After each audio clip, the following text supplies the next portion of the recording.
Luke 18:1, Jesus speaks a parable to this end: men ought always to pray and not to faint. But what do you do when you don't feel like praying? Did Jesus address that? Because can we be real? This whole week, I've been snoozing my prayer alarm.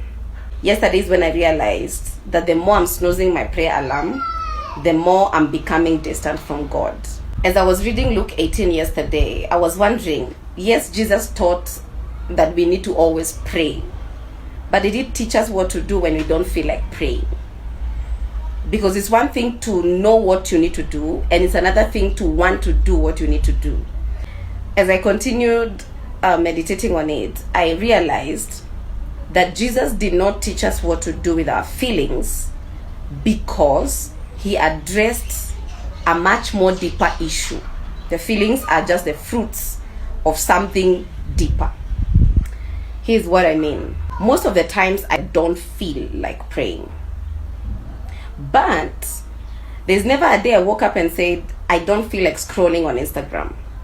There's never a day I didn't feel like cooking my favorite meal. There's never a day that I didn't feel like watching my favorite show. Anytime I'm idle, I will grab my phone and I'll start scrolling. So my problem is not consistency, because my screen time can tell you that. So there's actually another problem. And I figured that the issue is I enjoy those things much more than I enjoy the presence of God. The reason is because those things will give us more dopamine and instant gratification, while prayer will teach and train us delayed gratification. And our flesh does not like that. You have to stay there, you have to sit with God, you have to wait on him, you have to sit in silence, and it's uncomfortable to the flesh. That's the deeper issue that Jesus addressed. In John chapter 4, he's having a conversation with the woman at the well. Everybody who drinks of this water will thirst again. That's how we can go from binging a whole series to starting another one almost immediately.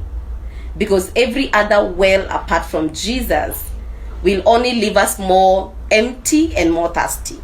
So the next time I don't feel like praying, that's when I need to pray.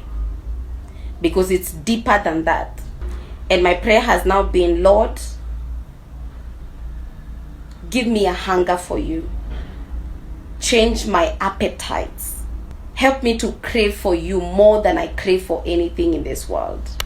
If that's your prayer too, let me know in the comments below.